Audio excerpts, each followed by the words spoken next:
Good evening. My name is Ibrahim Coulibaly. I'm the founder of Human Stories. Today is International Human Rights Day. We decided to have a conversation with law enforcement around Eugene, Springfield, and also the FBI in Eugene here. So we know that 2020 and 2021 have been very difficult for a lot of people around.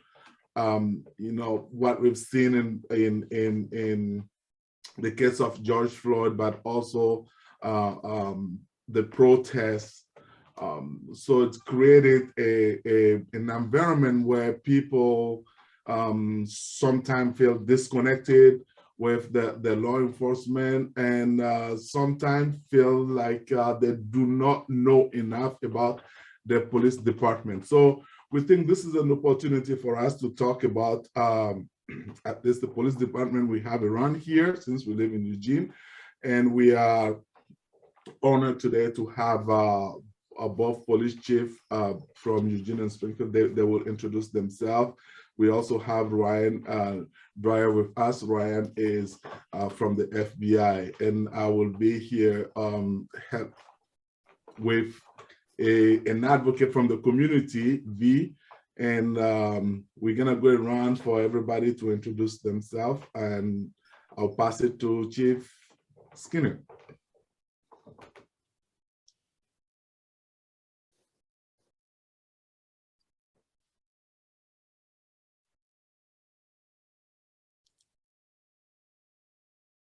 You are muted. Yeah, it just takes me a while to get this figured out. You know, us police officers struggle every once in a while. Well, good evening to everybody. I know that I'm happy to be here. It feels like it's been a long week. We've been having a lot of conversation. We had a police commission meeting last night where we had a lot of conversations, a lot of meaningful conversation around what's going on here at the Eugene Police Department, relationships with community members, the types of things that we can do to better create trust and foster trust with our entire community. Let's specifically talked kind of about how people can feel confident in our ability to hold ourselves accountable and give communities mechanism by which they can give us feedback about our performance and our behavior, and that's really, really important. We've got a lot of things going on here in Eugene, and Ibrahim, I'm not quite sure what you're hoping to what extent you want me to go into the details of what the system is here in Eugene and how that maybe is a little bit different, but I'm happy to do that if you want me to do that. Yes, I think it's probably the right time to introduce yourself and also talk about your police department. Yeah. So we'll just start with an introduction, and let's see where the conversation takes us. So I've been with Eugene since April of 2018, and so it'll be 4 months this spring, or 4 months, 4 years this spring. And it's gone by really, really fast. And I know that seems weird because these last 2 years feel like they've just gone by really, really slow. We often talk about it in our circles as this last year feels almost like it's dog years with the pandemic and some of the challenges that we've had. Prior to being here, I was the chief of police in Richland, Washington, and southeastern Washington, and before that was the deputy chief in Hillsborough, which is just west of the Portland metro area. And so I've had a chance over the last 31 years of doing law enforcement to do a variety of things, and super happy to be here in Eugene with my family and my wife, Carrie. Interestingly enough, she's also in public safety, and those of you that know her know that she is the student safety and wellness director for the 4J school district, and is working really, really hard around suicide prevention, threat assessment, and it's been a very, very busy week with some hate speech that's been going on at South Eugene High School and North Eugene High School, and we're getting some resolution to that. Happy to say that we were able to interview and get some confessions out of some kids that felt like it would be a great idea to create fake online social media presence and just say some things that really caused a lot of concern for many of our students and families. And so we try to throw resources at that and be responsive to that. So the Skinner family is very much a 1-2 punch when it comes to trying to build trust and to meet needs in the community. So we're both very happy to be here. I've got a 14-year-old son, Jackson, and a 12-year-old daughter, Kendall. So that means I'm here for a while. I get to ask that a lot, and I'm raising young kids. And the reason I share that is because I think what it does is it gives people a sense that the challenges of being a working dad and a working family while raising kids can resonate with people that are also in that space. And those are certainly challenges as we all have navigated the pandemic and having kids out of school and trying to work in the new normal of remote work and all of those frustrations. The Skinner family feels many of those frustrations. And so I just share that as a way of establishing, at least on some level, some common ground with the people that we try to serve. So happy to be here and want to contribute the best I can, and just let me know, where we want to go with some of these conversations. And we've got some great work here in Eugene that I would love to share. Thank you. Chief Shearer. Yeah, thanks, Ibrahim. I want to echo what Chief Skinner said. I want to thank you for the opportunity to come speak today. I don't have nearly the experience in the Springfield, Eugene area that Chief Skinner does. I'm relatively new in my position. I came here about 6 months ago. And prior to that, I retired as Assistant Chief of Police from the city of Portland after over 27 years. So this has been a tremendous opportunity for me to come here and in the last 6 months, kind of leverage some of the experiences that I've had throughout my career in a larger metropolitan area and try to implement some level of positive change that can impact the people of Springfield. We've been very busy these last 6 months. There's been a lot going on in a lot of different areas. I was born and raised in the Portland metro area. I am married to my high school sweetheart. I've got 2 sons that both just graduated from college this year, so that's super exciting. So they're kind of technically on their own, and we're empty nesters, which is great, which in a lot of ways it allows me to focus even more on the work that I'm so passionate about. I run this profession. There's just some tremendous individuals with a sense of commitment to public service in ways that most people don't even realize. It has been a rough couple of years, and this job and this profession is something that I've committed the better part of my adult life to, and I believe in, and I know they do good things. I know there's work to be done. And so that's why I took this position here at Springfield, and I'd love to talk with you more about it as the hour goes on. Well, thank you, and thank you for giving us the opportunity to get to know you. Ryan Dwyer. Hey, thanks, Ibrahim. Thanks very much, and I appreciate the opportunity to be here to speak with you and the other folks on the panel as well. As Ibrahim said, I'm Ryan Dwyer. I'm a supervisory special agent with the FBI. I'm based in Eugene, which is what we call a resident agency. It's part of our Portland field office, which is one of 56 field offices around the country. And there's 5 resident agencies or smaller sort of satellite offices around the state, to include Eugene and one in Medford. And I supervise the Eugene and Medford offices, where we cover a wide range of criminal violations, ranging from cyber issues, crimes against children, violent crime. I'm also our field office's civil rights and public corruption coordinator, so have oversight responsibility for corruption and civil rights investigations. And then Ibrahim and I know have spoken about civil rights issues previously, but have some oversight on those investigations throughout the state, which involves some training and coordination with our headquarters elements back in Washington, D.C. to align with sort of strategies and trends we see nationwide and how we see them developing and here in Oregon and how we can address them here in Oregon. And so there's roughly 100 FBI investigative bodies in the state of Oregon, which sounds like a lot often when you bring it up, but when you think of the breadth of the FBI's mission, ranging from terrorism and counterintelligence, state-sponsored cyber intrusions to bank robberies and violent crime and drug trafficking. We really rely heavily on partnerships, and we don't succeed anywhere without partnerships and cooperation with in our case, all the time with Eugene PD and Springfield PD. So it's immensely important to us. I've been an agent for 19 years.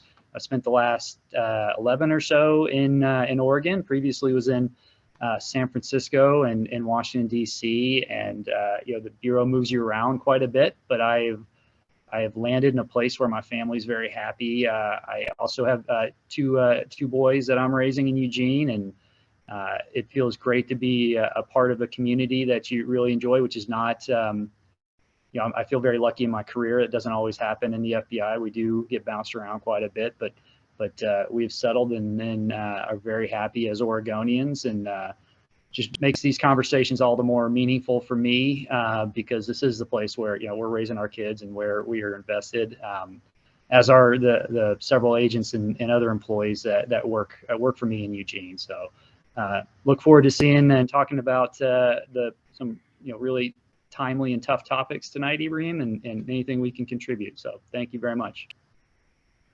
Thank you. I appreciate it. V? Thanks, Ibrahim. My name is V. Nguyen. I know Ibrahim from the Police Commission. We both serve on the Eugene Police Commission. And Ryan, I'm also from San Francisco. Moved here about 5 years ago. Come January will be 5 years. I don't miss the traffic. Let's just say that the traffic, the level of crime is very different here. And my background as a teacher, I've had over 21 years of service as a teacher, gang prevention specialist. I've worked a majority of that 21 years in nonprofit. I've enjoyed living in Eugene. I like the weather. I like right now is my favorite time of the year. Just enjoying the natural environment here. I'm really happy to be here on this panel. Thank you, Ibrahim, for inviting me, and thank you all for being here. And by the way, Bonnie is having technical issues, and she wanted me to let you all know that. Yeah, she's trying to connect to the audio. So I think we're gonna start off with the two police chiefs we have. How diverse is your police department, and what are some of the effort you are doing to hire within minority communities? I don't know who want to go first. I can dive into that. As far as the diversity of the police department, I mean, one of the measures I think that people default to is the demographics of the city they live in, and do we match the demographics of the city we live in? And I can say in Springfield in particular, we match the demographics of every category in the police department with the exception of the Hispanic community. We have about half amount of Hispanic officers in relation to the demographics of the city. And what that tells us is that is obviously there's room for improvement there on our part to build relationships in the Hispanic community within Springfield. The amount of female officers we have is slightly above the national average. I think the national average is about 12%. And I believe we're about 16 or 17%. So clearly we're about 50-50 in the country. And so it's a challenge for law enforcement to attract females into this profession. So that's another area where we're always focusing on, but we are a little bit above the national average in that regard. The city of Springfield, and I think with any city, you have to have a city and a community that is attractive to a variety of groups. And so when we go to recruit, we want to recruit from Springfield. Springfield's not a big city. We've got about 60,000 people. So there's a relatively shallow applicant pool there. And then when you have very small minority communities within cities like Springfield, it makes it even more challenging. So one of the things we try to do is reach out to colleges, job fairs, not just in Eugene, Springfield area, but around the state. We really try to recruit nationally through social media and other means, and we are very strategic in our advertising, because we want to paint the picture and portray the idea that we are seeking diverse applicants, that we do have a inclusive work environment. And so that's part of the message that we want to put out as a PD, that yes, we want you to come here. We want you to be part of our family. And when we say that, we mean everybody from a broad range of diverse perspectives.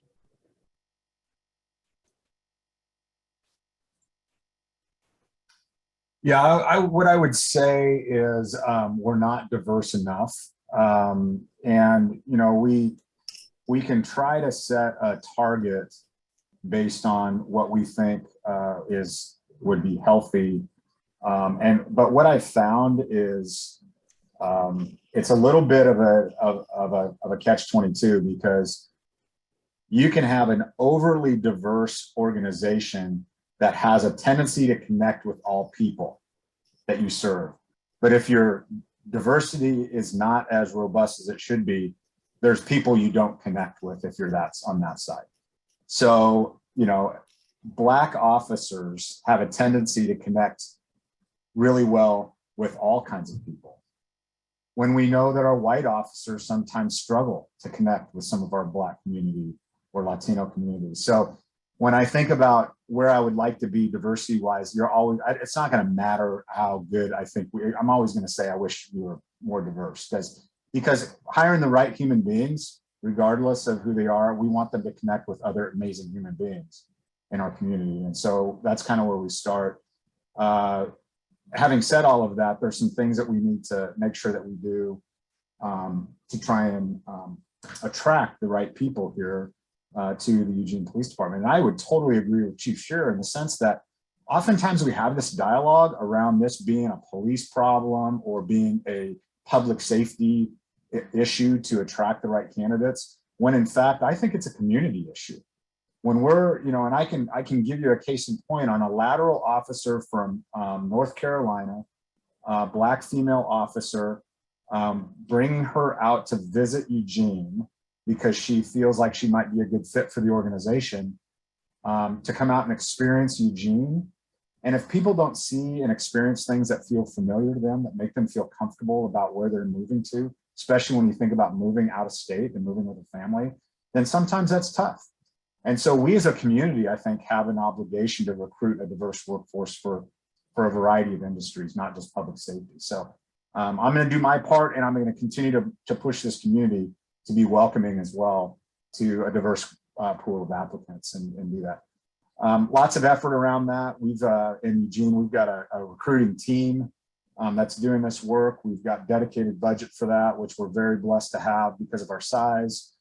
There's a lot of things that we're going to be doing around, you know, universities, colleges, job fairs, doing that type of thing. We're going to be traveling to locations and hosting off-site hiring processes, so people don't have to come here to go through the hiring process. So we're scheduled to be on certain military bases and at certain universities and job fairs where we're going to stand up a process right there, or at least part of the process right there, to be able to try and attract candidates.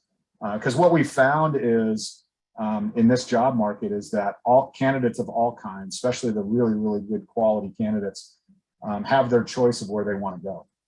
And so if you're not being really intentional about how you differentiate yourself from the other competition, and as much as Chief Shearer and I are friends and colleagues, we both would admit that we're competing for the same small pool of applicants in this area. And we both want to put our best foot forward, and we want candidates to be able to land where they are going to be best valued.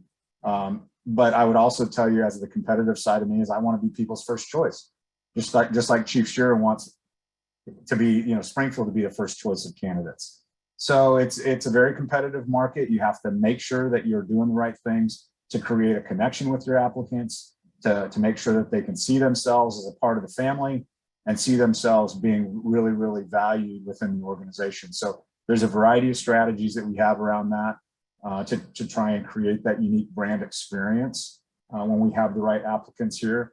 And we've compressed our time. When I got here in 2018, our hiring process start to finish was at about 5 to 6 months. And now we've got it down to 90 days. So in 90 days, we turn around applicants and have job offers ready to go. And we found that to be a real advantage, just especially when you're in multiple processes. We try to do that. So the last thing I would say is it's not a one size fits all type of situation.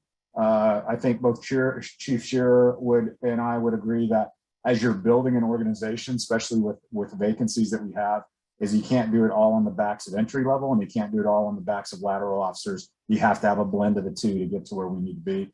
Those are two completely different types of recruitments with in many cases, two different types of needs that the applicant has. And so you have to be really, really nimble on how you're attracting those right candidates. Ryan, what are some of the effort that the FBI is doing to hire minorities, but also if you can touch on what are some of the civil rights either complaints that the FBI has jurisdiction over, and how that looks like from someone in Eugene here, someone who lived in Eugene.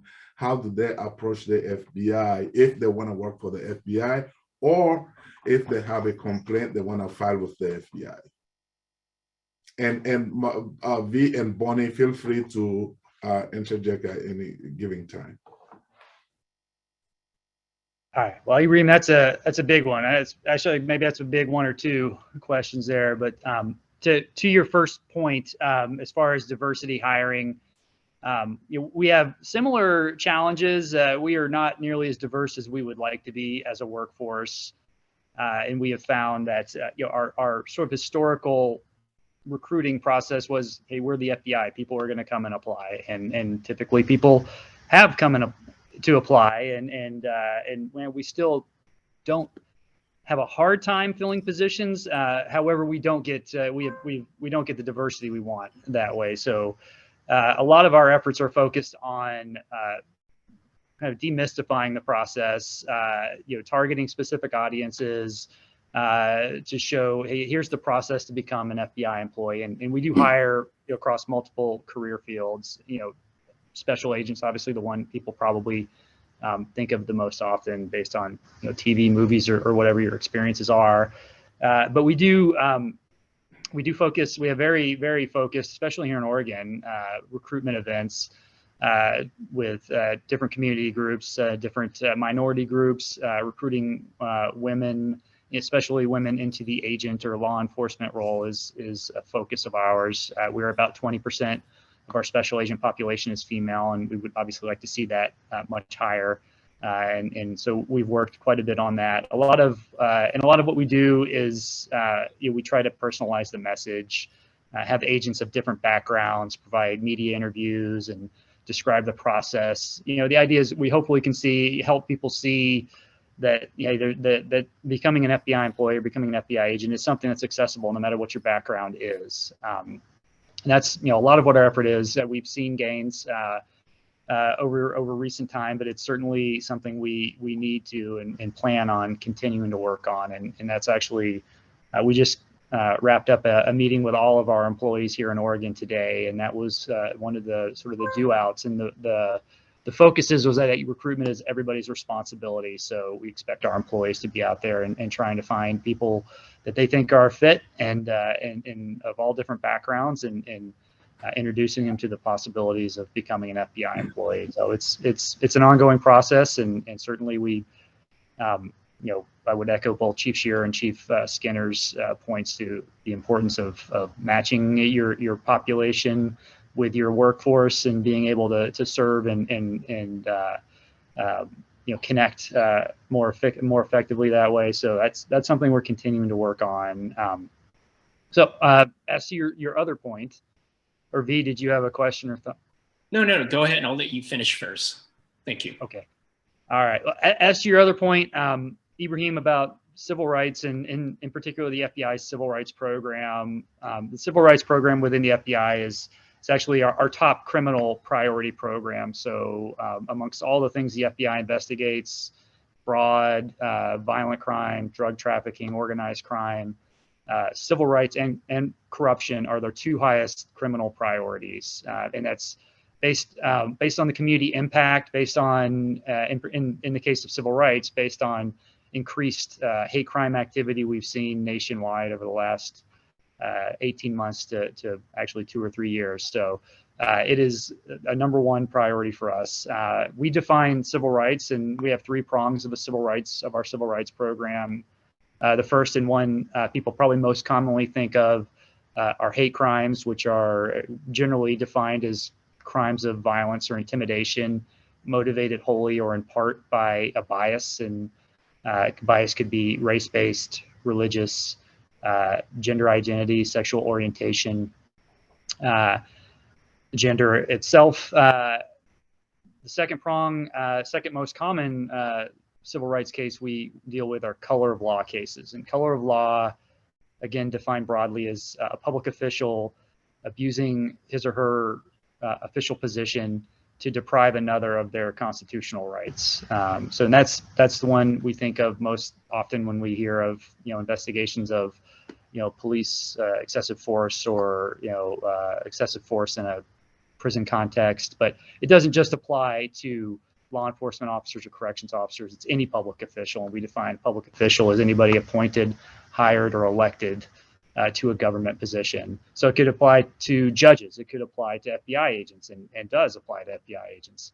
But anybody who abuses in their official capacity and others civil rights. And the third prong of our civil rights program is our FACE Act violations, which are freedom of access to clinic entrances. It's an act from the early 90s guaranteeing access to reproductive health facilities. So that's the third prong of our civil rights program. And finally, to your final question there, Ibrahim, as to how to contact the FBI and how to report these issues to the FBI, we're reachable in many different ways. 1-800-CALL-FBI, tips.fbi.gov, very easy ways to get complaints in. That's how we recommend people contact us.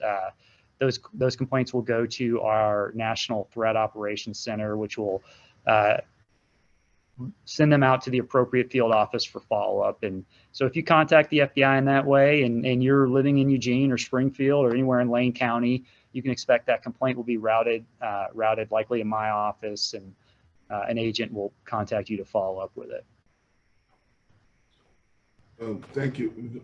We want to welcome Bonnie. I think she's was able to troubleshoot her technical difficulties. Do you mind introducing yourself? Can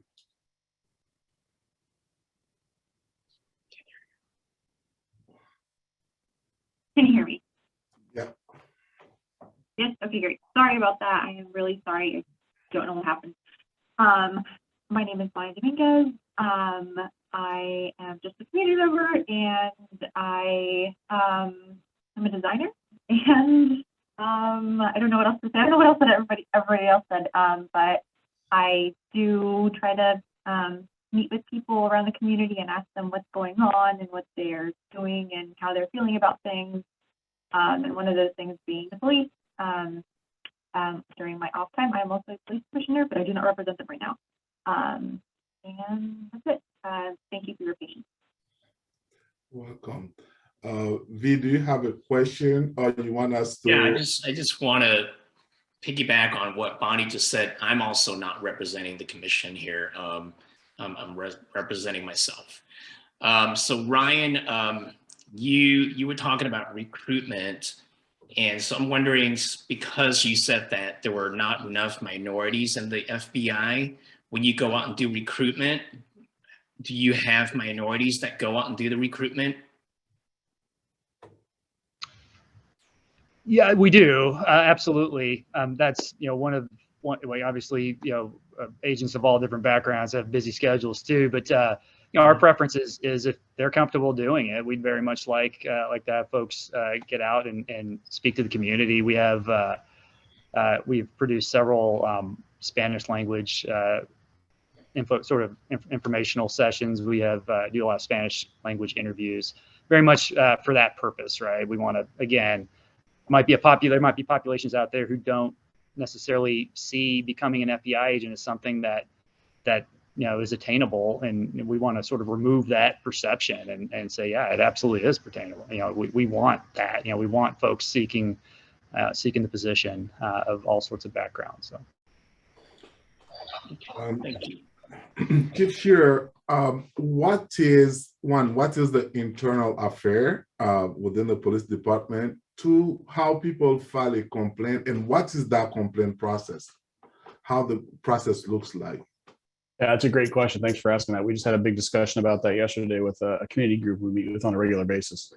If someone wants to make a complaint against the police department or a particular police officer for whatever the reason, whether it's misconduct, a policy violation, potentially even they believe it's criminal conduct, there's a number of ways that they can report that. They can reach out to any on-duty sergeant. They can walk into the precinct. They can call the phone number. They can call the front desk. They can send an email to professional standards. They can even send emails to other city offices that would probably forward it to us. If it was an allegation of misconduct, we could look into it. So there's a number of ways to generate those investigations. Something we just recently implemented, we went live here within the last month, is a new software program called IA Pro. That's something I know Eugene uses, and it's kind of a cutting edge best practice software program that really allows us to robustly intake complaints, track them through the entire process, include a bunch of different information with those, the body cam footage, all that kind of stuff. So we've ramped up our efforts on the one hand with technology to try to do very comprehensive investigations that will allow us to track timelines and hopefully be more efficient to get to a resolution of those investigations. How it works once it gets into the PD, everything goes to our professional standards department, and then we triage that complaint. Some of the lower level complaints might get shipped back to a sergeant to do the investigation. Some of the higher level complaints might be investigated by the professional standards division. Once that investigation is completed, then it will have to get approved by the division commander, and then ultimately it will go up to the chief of police where I review it as well. So that's kind of the pathway for the typical investigation.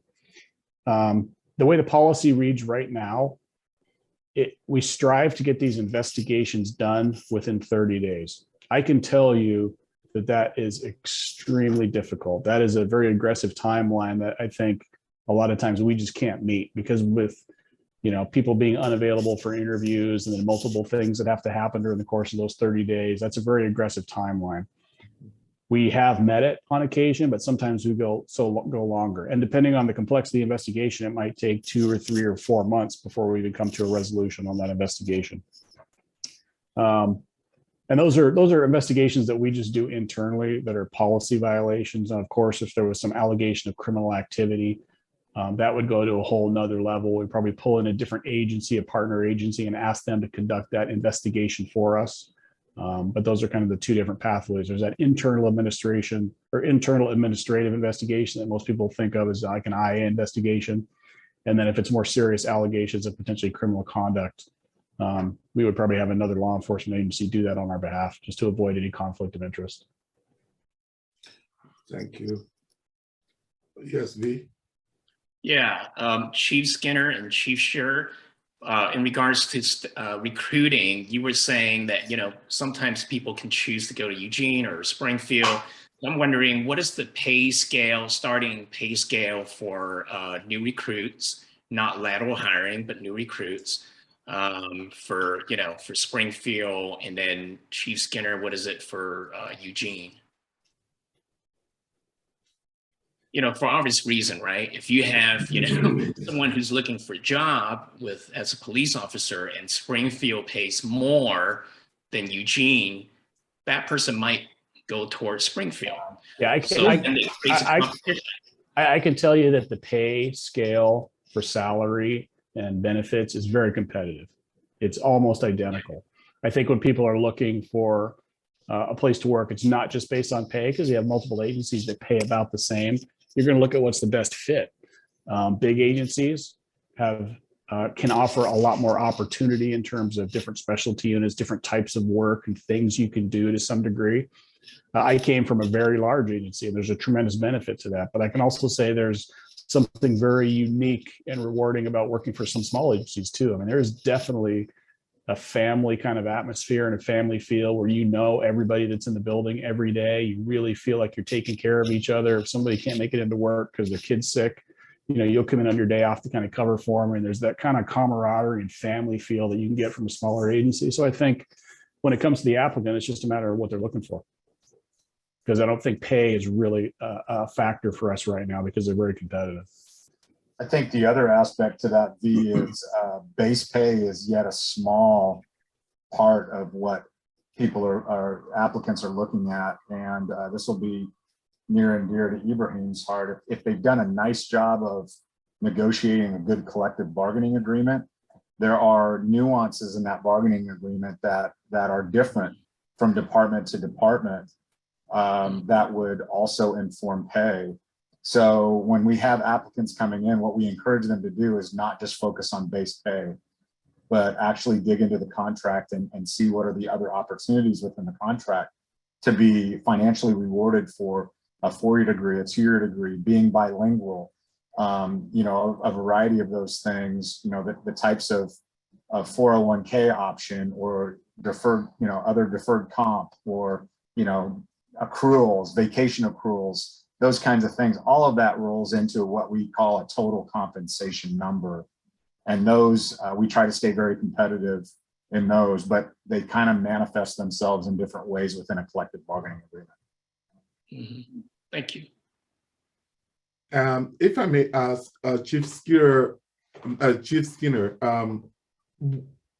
what do your department do differently for you know, within the internal affair of processing, but also roughly how many complaints you receive against, I mean, either against police officers or any other employee within the police department a year?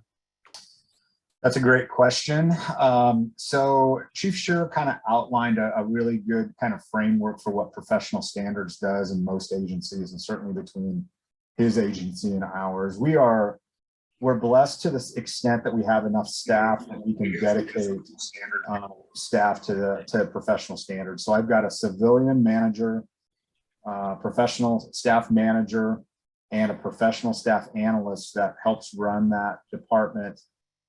And we have 2 full-time sergeants that do just all they do is investigations. Mm-hmm. In addition to that, we have, and many people know this, but we have an independent auditor that was developed by ordinance several years ago that is an independent employee of the city council.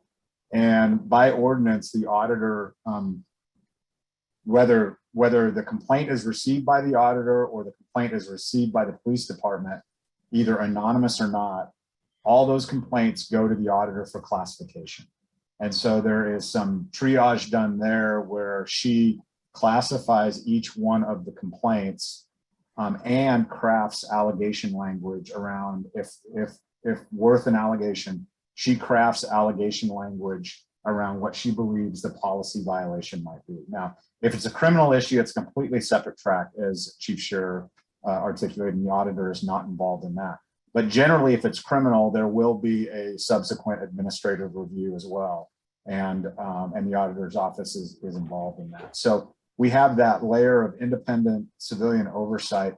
In addition to the auditor, there is an extension of the auditor's office, which is the Civilian Review Board, which reviews internal affairs investigations for things like completeness, timeliness. They will see recommendations around adjudication and make recommendations on whether they agree or don't agree or what they believe to be sustained or not sustained. And so we do have a fairly robust civilian oversight system here in Eugene. We have a range of allegation classifications, everything from a service complaint, which would be, and we were just having this conversation last night, Bonnie, everything from like a driving complaint, which would probably, unless it was super egregious, it would be, hey, I saw an officer run a stop light or run a stop sign, and I just got a ticket for that last week. Why are they not held to the same standard I'm held to? Everything from a service complaint up to an allegation of misconduct, which would would be a full-fledged internal affairs investigation to include noticing of the employee and all of the complementary interviews and evidence gathering and all of those types of things. And so over the course of the year, we field about 400 to 450 complaints across the entire gamut. And again, the ends of the spectrum are going to be, hey, this officer, you know, I think my first year we had an officer that walked across the street between two stoplights, and we got a complaint of jaywalking, all the way to, you know, some serious misconduct around use of force. So it's up and down. It's up and down the spectrum. The other thing that we have, which is really helpful, we have, you know, very robust body cam system, very robust in-car video system that helps inform these complaints and helps us with evidence, and a very robust automated vehicle locating system where we have GPS in cars that we can identify where cars are, when they're there, how fast they're going, those types of things. And of course, with public records retention, we lose some of that data after, I think in that case, it's 265 days. But we have a lot of things that we can gather in the way of evidence to help us inform a really robust internal affairs or professional standards program. Thank you, Bonnie.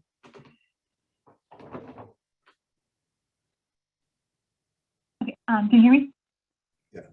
Okay, so I was just wondering, for your recruitment process, I would imagine that maybe new recruits, and this is for the FBI and both the chiefs, I'm probably asking how you handled the Black Lives Movement in your city, and then maybe like what did you learn from that experiences, and do you expect to do any kind of changes? Like what can a new officer or a new agent expect in the future for how you will address these things? Because I'm sure you probably learned something. And that's for all three of you. I'll dive into that one first. I mean, I think it's no secret to anybody that this last 2 years there's been a dynamic that we have never faced before in law enforcement ever, with the scale of the amount of protest and activism that's occurred in cities all around the country, right here in Oregon, right here in Eugene, right here in Springfield. And there's always lessons we can learn. I mean, I think it was, for a lot of agencies, it was a relatively new dynamic for them, and they probably didn't always get it right every single time. And so I think we're constantly, as a learning organization, reviewing everything we do, doing after actions after these events. Sometimes it's driven by civil litigation, sometimes it's driven by citizen complaints, but we're always evaluating how we do business and trying to improve for the next time. As far as things you would, so the question was what you would tell a new officer that was getting hired? So what part of it was? Yeah, so kind of like, for example, like what is the culture within the police department, maybe prior to Black Lives Matter and the events that were happening around that, and then subsequently as well, like how has the culture maybe changed or adjusted to better be able to respond to the community? Yeah, I think one of the biggest changes we've seen in the last year, and I know we're working on it at SPD, and I know other agencies are working on it as well, is creating a culture that's built around procedural justice. And one of the 4 tenets of procedural justice is giving people voice. It can't just be anymore that, you know, the police show up, we tell people how it is, and this is what's going to happen, and we don't give people the opportunity to kind of voice their opinion or kind of explain their position. Everybody's got a backstory for every incident, whether it's a big protest, whether it's just an officer showing up at a domestic violence call. There always is somebody that is there that we need to give them some voice to some degree, so that they feel like the police are acting neutrally and want to actually solve whatever the problem is that's in front of them. So I think establishing a culture based around procedural justice and policing with empathy, and being able to put yourself in someone else's shoes and see where they're coming from and make critical decisions based on that, I think is kind of a cultural shift we're seeing in a lot of different places. I know we're focusing on here.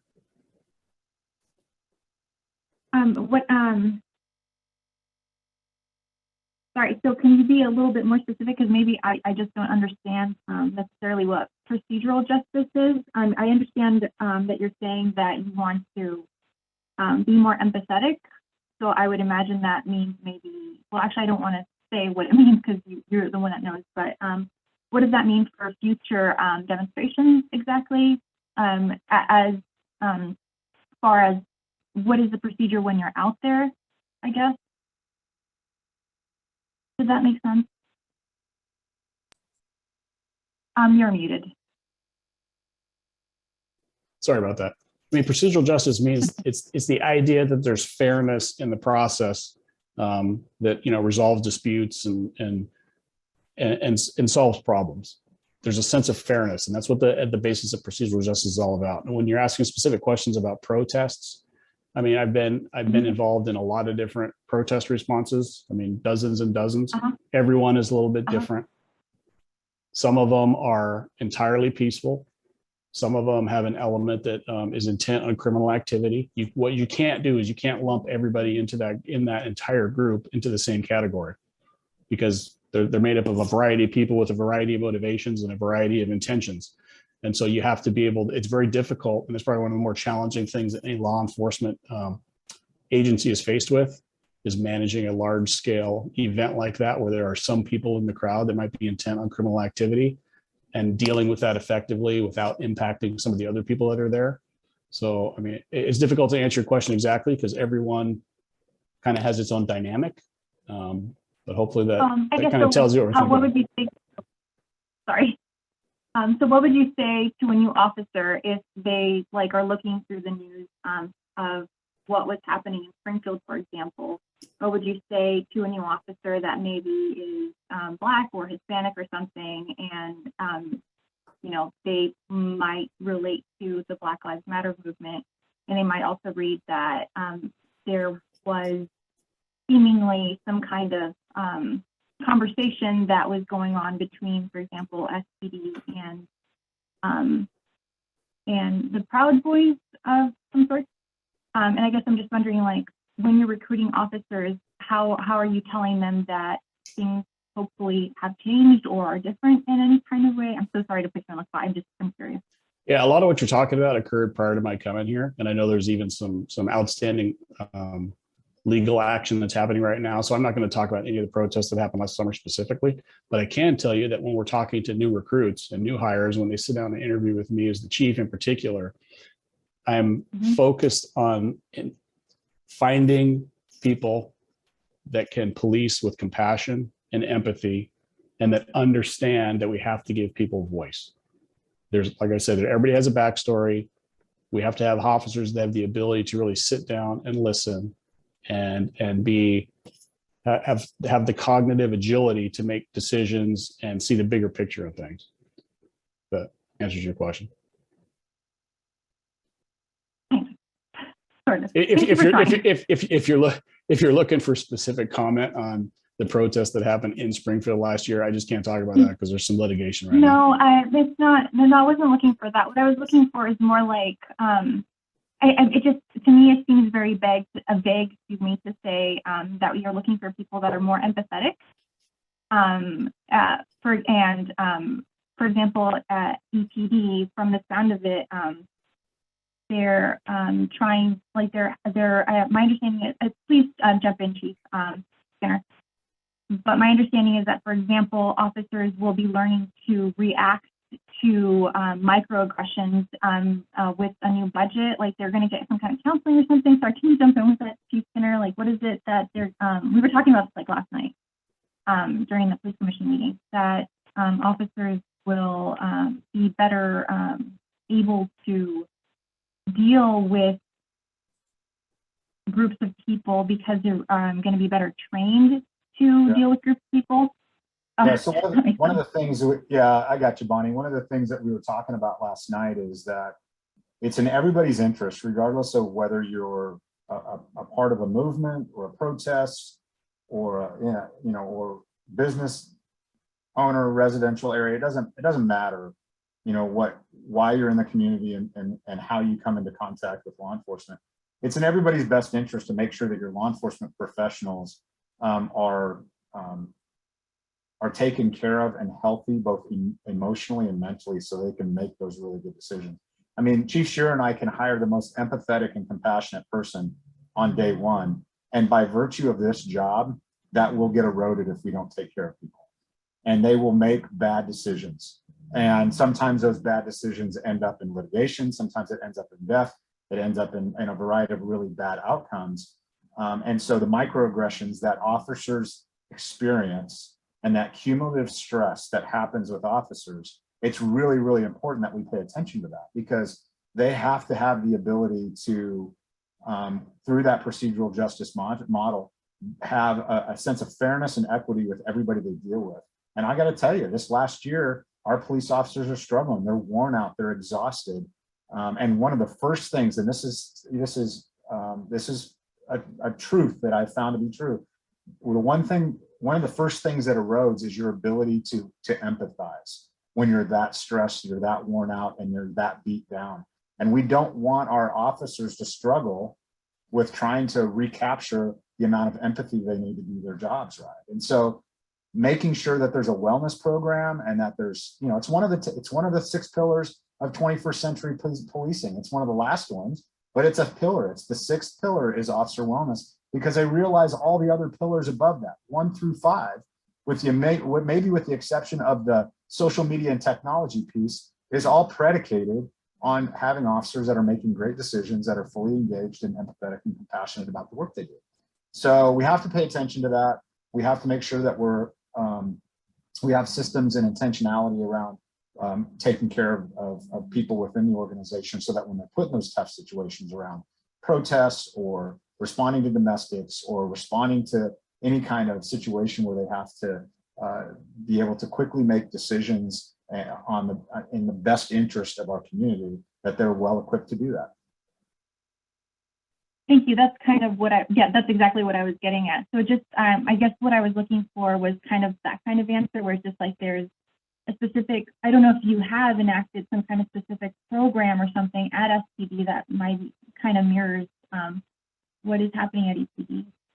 Yeah, and I'm glad that Chief Skinner clarified that for me. We are currently rolling out a very robust employee assistance program. We just brought in some training to the PD here recently on how to deal with critical incidents and emotional survival, basically, for all the things that officers have to deal with on a daily basis.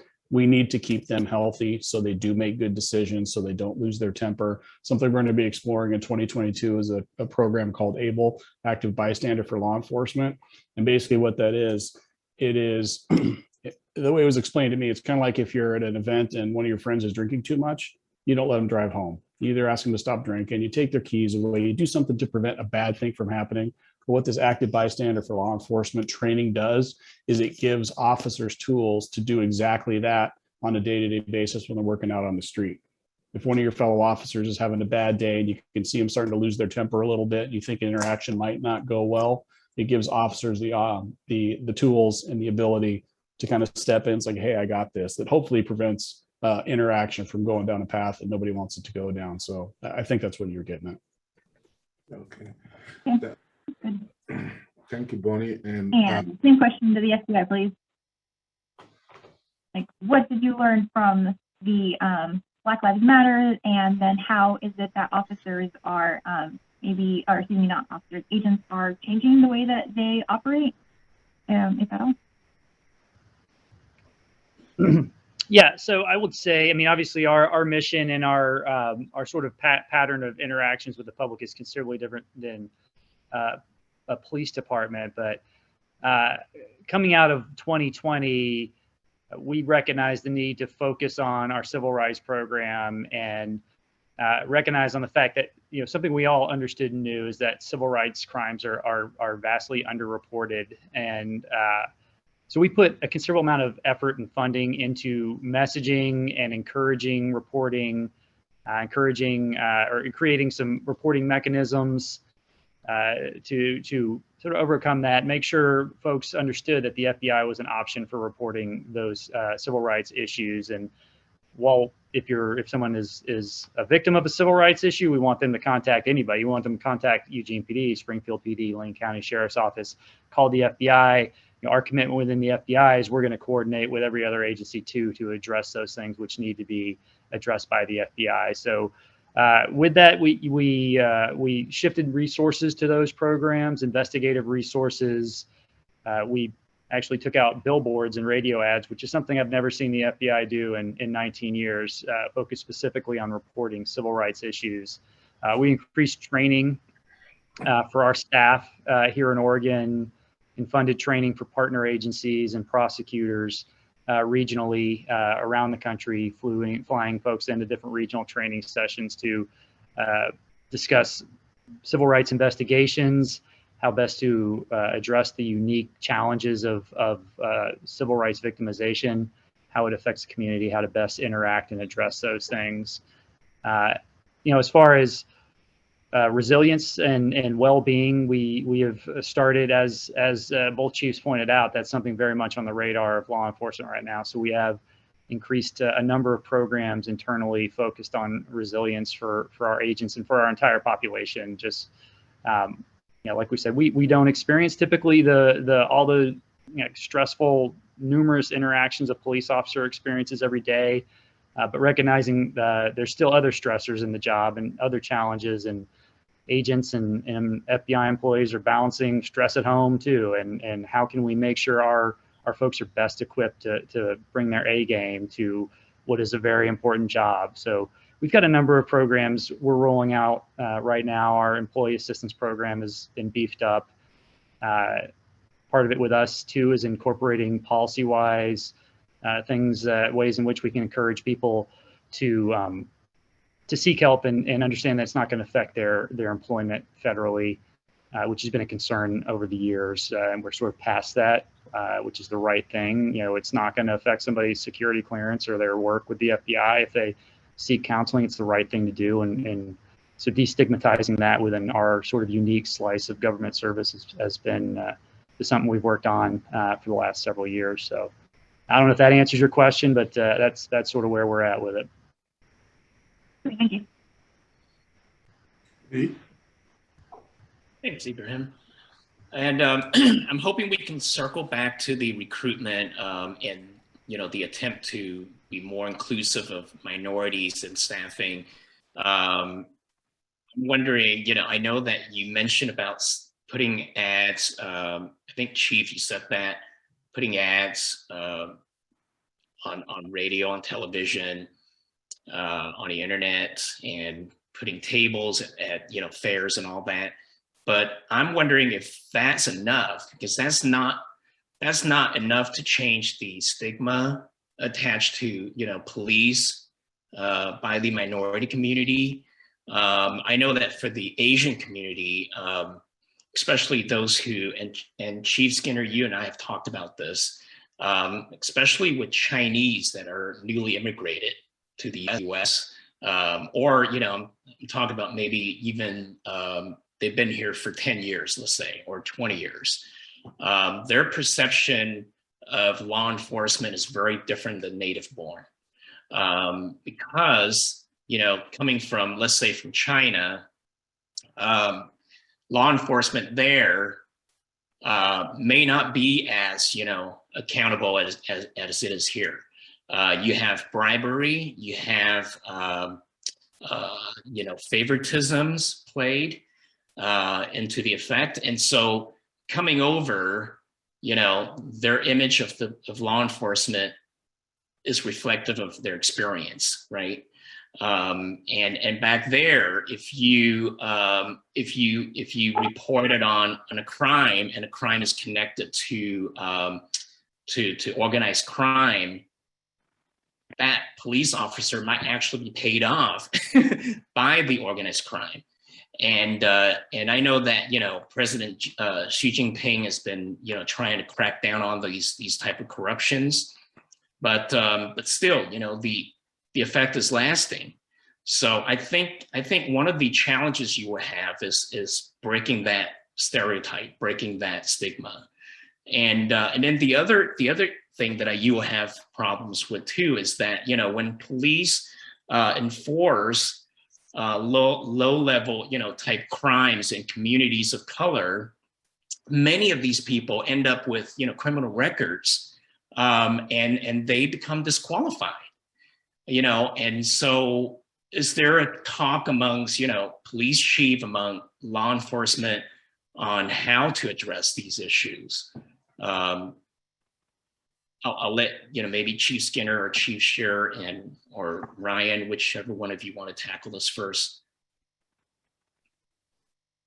Your point's well taken. I think, your experience around the cultural differences of perception of law enforcement extends to many different cultures. We were, as a young cop, we were, we did what we at the time thought was, a sense of cultural diversity types of training to better understand how we're perceived by different groups of individuals, and how a position or a person of authority is perceived by that family when you're in their home, or you're dealing with an issue with them and their family members, and making sure we do that. I think we know more now than we did when we started this career 31 years ago, when I started this career 31 years ago. And I have certainly a better sense of that. One of the things that I think is important, and it goes back to the recruitment, is that when you hire people that have a tendency to look like those other people that have a fear of police or a distrust of police, that's one hurdle that you've already crossed, or maybe gotten over, around rebuilding that trust. It's important for people to recognize, or to be able to see something that feels familiar to them in this police department. We've found some great success with like connecting with our Latino community. We've found some great success in trying to host events where we purposefully put police officers in positions that have absolutely no enforcement component to it at all. And just letting people exist in the same space together, as awkward as it might be on the front end of that, and maybe as distrusting as it might be, or as careful as some people might be on the front end of that, what we've found is that if we are patient and we just, give others a chance to understand and get to know the human being that happens to be in a uniform, or, and oftentimes we don't even show up in uniform, then you start to break down those barriers, and you start to build those incremental and fractional gains of trust with people that I think can pay dividends on the back end. The other thing that we've recognized is that oftentimes the lack of trust is not necessarily always an experience that that individual has had with law enforcement, but it's the stories that they've heard, or some of the legacy information that's carried from family member to family member about experiences that they've had. And if there's one thing that we've experienced this last year with so much dialogue, is that those experiences don't have to happen here for them to be impactful. We've heard countless stories about family members being treated poorly by police in agencies that are thousands of miles away from here. And so better understanding that we as a profession and the bad acts of our profession transcend time and distance, and that we have to absorb that, even though we don't want to, and we don't want to be held accountable for that. But it's important for us to come to the table understanding that that's a thing, and that's important for people, and it's emotional for people. Even if they didn't experience it firsthand, it's still emotional for people. So I think part of that, that we're trying to do is not only give them a unique and better brand experience with who we are, but also just the recognition of some of the traumas that people come to the table with, and some of the preconceived notions they have through storytelling and legacy information and family experiences, and just be able to just not pretend like that doesn't exist, but just kind of speak that into truth and just take that head on. I think people appreciate that level of recognition, and starts to kind of build that trust with those different groups. And is that something that you were thinking about doing maybe with the Citizens Academy, Chief? Oh, right. So that seems right now to me the most obvious way to kind of bring that story to people. But and I know we're working on reaching out to the community in different ways. That one just seems like the most obvious way to do it. Yeah, way to team me up, Bonnie. I appreciate that. She's my plant in this thing to keep me on track. Yeah, we are super excited that we're reinstituting Citizens Academy, and it's not like it's a groundbreaking program. Many agencies already have it, but for whatever reason, Eugene Police Department let that sunset several years ago, and so we're excited to bring that back. And the whole point of that is to bring together a very diverse group of individuals of all shapes and sizes and forms and ages and everything, and give them all the same type of exposure to us to better understand that. I really enjoyed hearing Ibrahim's, at the police commission last night, Ibrahim's experience with the FBI. I don't know if they call it a Citizens Academy, but the FBI Academy that he just finished there, and just how amazing he was at communicating how some of the preconceived notions and stereotypes were demystified for him. And so we're really looking forward to being able to do that. We're just going to open up the PD, and just there's not the Wizard of Oz behind the curtain. We can pull this curtain back and show you what this profession is all about. We're supremely confident in that. And I think that also can build some trust. The key for us is getting the right people in the room, and making sure that there's an equitable and inclusive way that we get the right people in the room.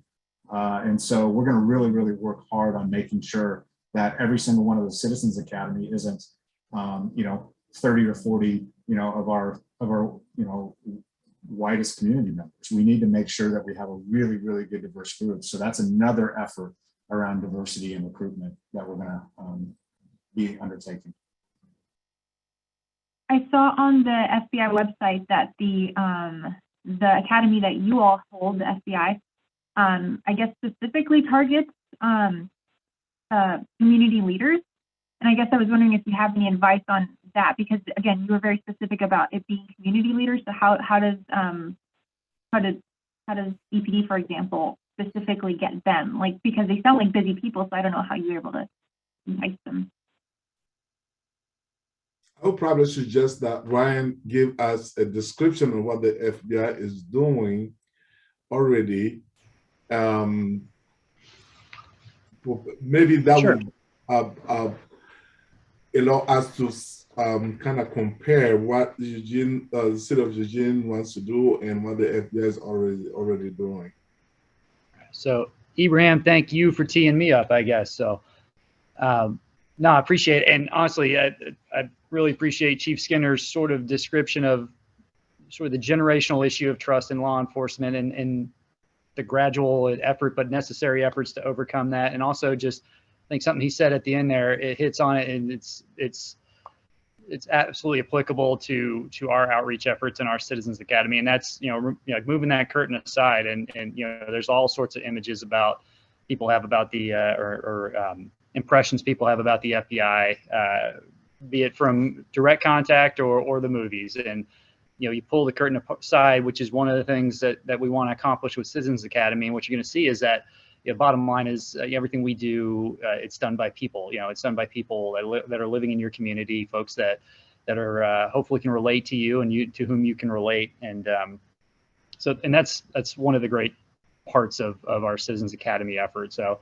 it is, I think the website that you're describing, Bonnie, says community leaders. I don't think we have any specific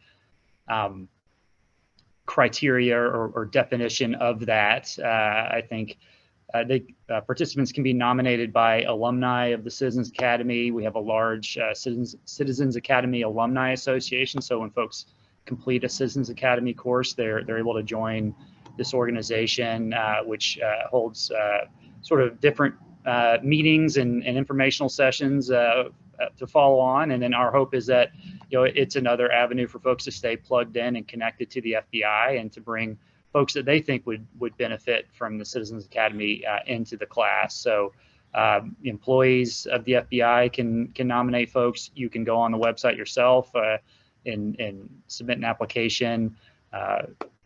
Alums like Ibrahim can nominate people as well. So, and our academy it's a number of sessions. We've sort of morphed the way we're doing it because of COVID. It's typically been 2 sort of sessions a year, one in Portland and one in an RA or in a resident agency, oftentimes Eugene. So we went virtual for a session, and then I think this most recent session, for purposes of social distancing, we did half the class would be in session, half would be remote, and then we would flip flop every week. And there's we bring presentations every day, every session, usually 2 per evening on any of our investigative programs, cyber, criminal enterprises, which would be drug trafficking, organized crime, domestic international terrorism, which folks often find very enlightening because there's all sorts of different ideas of what that actually looks like. So, getting a chance to hear FBI agents and FBI intelligence analysts describe what that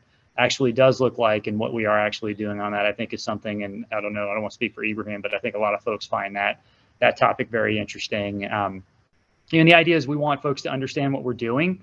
We also want to equip people to see issues and know what to look for in their community and bring it out. And we also want folks to feel comfortable sort of advocating, quite honestly, on our behalf out in the community, and be able to go back and say, hey, this is what I learned the FBI is doing in Oregon, and this is how they're doing it, and this is what they're communicating with us. So we look forward to going fully in person again, hopefully before too long. I think our next session applications are due, or applications will be available, I think, in January of 22, and then I think the session will likely kick in summer, or maybe fall's the next go around. So we've got a great program. Every field office in the FBI has a Citizens Academy program. Each one has a little different flavor. I think the one we have here in Oregon is great, and I think we've gotten a chance to get to know some great folks through it. So, the other thing that I'd add to that is,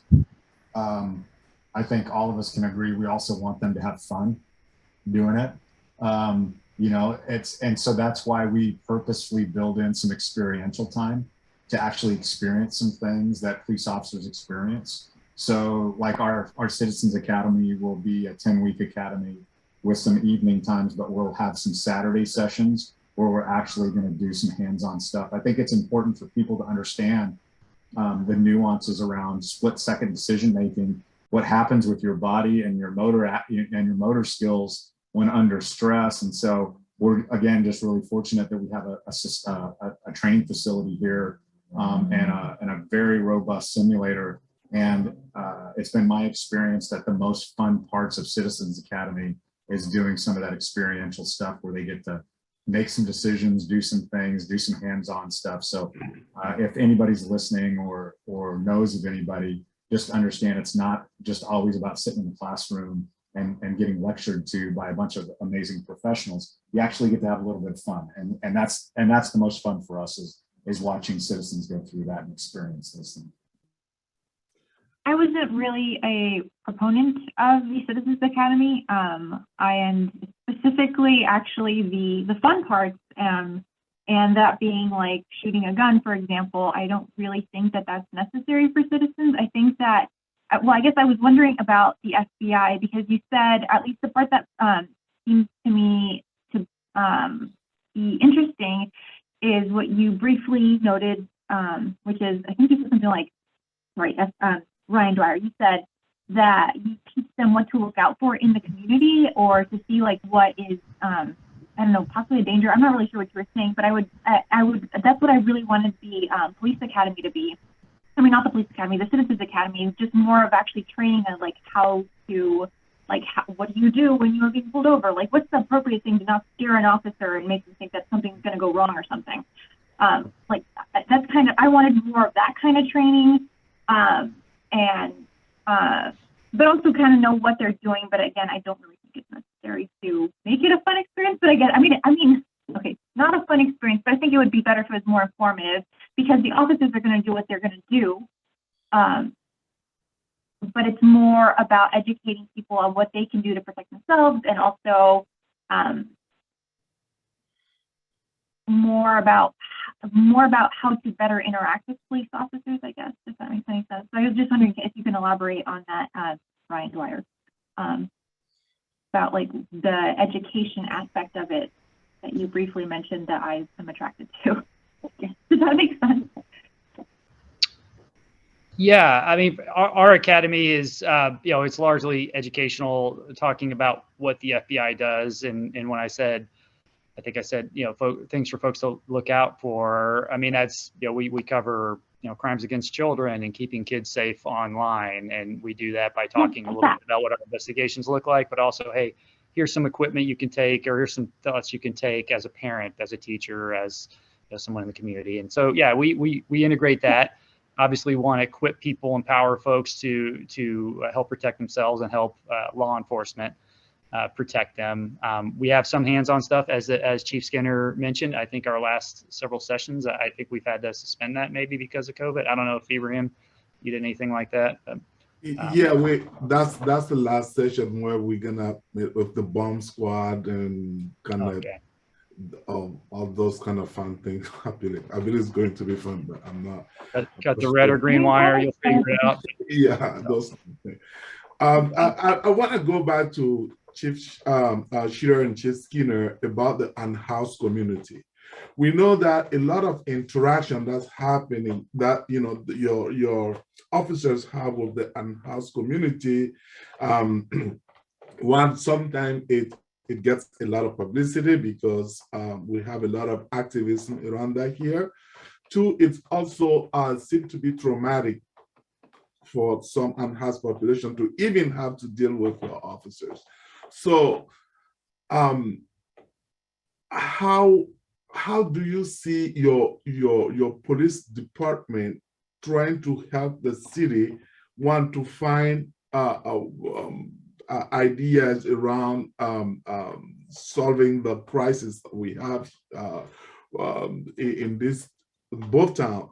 Springfield doesn't seem to have a lot of problem around that. Maybe we'll talk about that later. But how your police department is doing to reduce the trauma that those interactions suscitate between your officer and the unhoused community, but also how can we read the presence of your officers, like let's say within a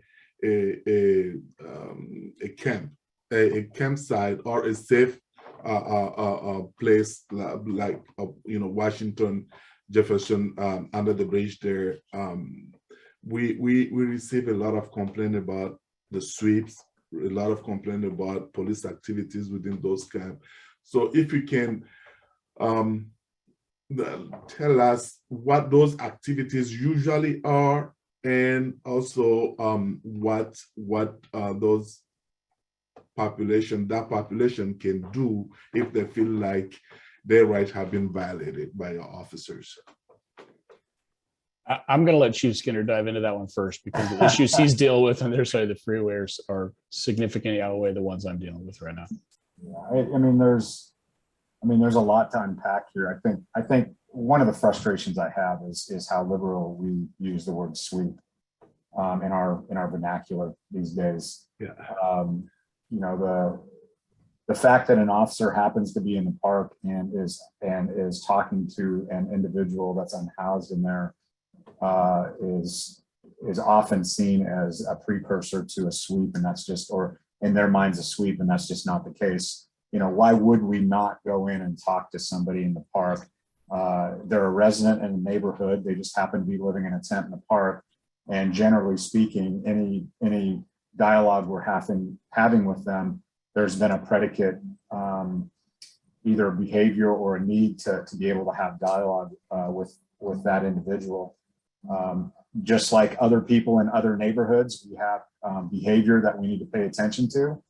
And we try to pay attention to all that behavior, whether you're a resident of Washington Jefferson Park or a resident of somewhere in North Eugene. You're gonna, that is stuff that we want to pay attention to. This pandemic has certainly aggravated as far as the ability to move at anything faster than snail's pace on trying to gain ground around trying to find low barrier shelter or stabilizing shelter for these individuals to go to. And so the city of Eugene is undergoing a significant effort to stand up safe sleep sites for both car campers and tent campers to allow for them to be in places that are managed to some extent, but more importantly, also come with a complement of services for people that they can avail themselves of to stabilize themselves and to potentially eventually get on a track where they can move up and out of being unsheltered or unhoused. And And so that's really important. And we've not been able to keep up with the pace of individuals that we see that are unsheltered in our community. And we've got a significant amount of email traffic that comes to us from neighborhoods that are feeling like we've abandoned them as we responded to the unhoused population. And so it's been a very, very, very tricky proposition for us. One of the things that we've done here at Eugene PD is we've stepped away from the concept of illegal camping and not enforcing the ordinance of illegal camping for purposes of enforcing an ordinance. We oftentimes anybody that's asked to move a specific location, especially one that's on the public right of way, is either anchored to health or safety reasons.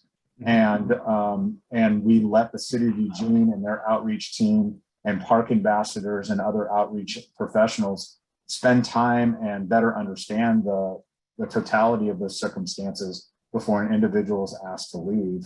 And if Eugene's PD is present during those times, it's only as, and we talked a little bit about this last night, it's only there as safety mechanism. Because what we've seen is, and it doesn't shock us, I mean, it's, you know, when you have people being asked to move, and oftentimes you may have individuals that are suffering from mental illness or substance addiction, or in some cases both. There's some bad decisions that are made. There's some threatening statements that are made. There's a high percentage of edge weapons that happen to be in certain community, unhoused community, and that's mostly for their own self-protection. And so we know that edge weapons are a consideration. We've had city workers have edged weapons pulled on them, and so we're there just as a safety mechanism for the staff to make sure that encounter goes safely for them. But we're not there to necessarily be the heavy to be kicking people out of their spaces and their camps. But oftentimes people haven't taken time to fully understand what the nuances were around that particular effort. And so what they'll see is a Eugene PD car there, and you'll see somebody packing up their stuff to move, and it immediately is articulated either in social media or the regular media as being yet another sweep in us moving that. And I just would encourage everybody to understand that many of us that as we watch these interactions occur don't have the full picture of what led up to that moment.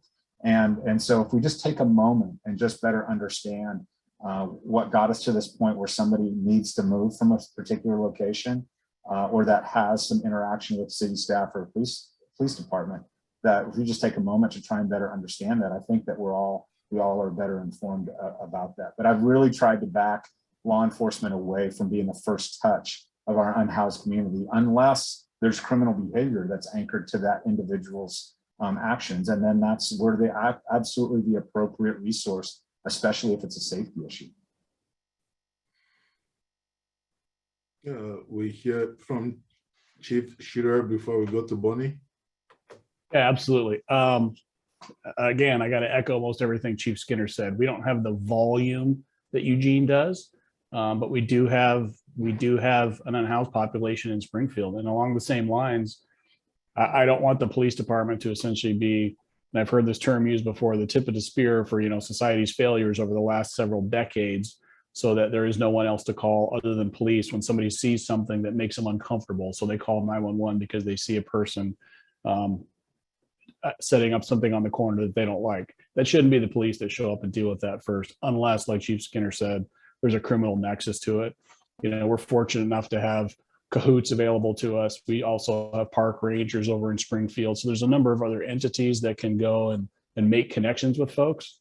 I don't think the police should be involved in this unless there's a clear criminal nexus where we need to be involved. There's a safety issue because there's people that are out there for whatever the reason, whether they're on hard times, whether they're in the throes of mental health crisis, whether they're suffering from addiction issues or some combination of all the above. The large majority of that does not demand a police response. But I think we just don't have the mechanisms in most cities to address the situation appropriately. So the police, unfortunately, are there more often than we want to be. Thank you. Bonnie? Can undocumented people, I actually don't really know because I was technically born here. Can undocumented people call like all of these places, like the FBI, and say my civil rights were violated, but also I'm illegal, so I don't know what to say? Or even Chief Shearer or Chief Skinner, like, can undocumented people like trigger an internal affairs thing without being deported? Absolutely, 100%. We do not, we're prohibited by law from looking into somebody's status anyway. So if somebody comes to the PD and wants to make either it's a criminal report about something that happened to them out on the street, or they want to make an internal affairs complaint about the way they were treated by an officer, that it makes no difference whether they're undocumented or not, from my perspective at the PD. I would agree with that. We don't even check immigration status. I'm not even sure we have a mechanism to check immigration status. The first touch for any immigration status check would happen at your correctional facility, not at the PD, not when we're dealing with somebody out in the street, and certainly not when they're making complaints about officers.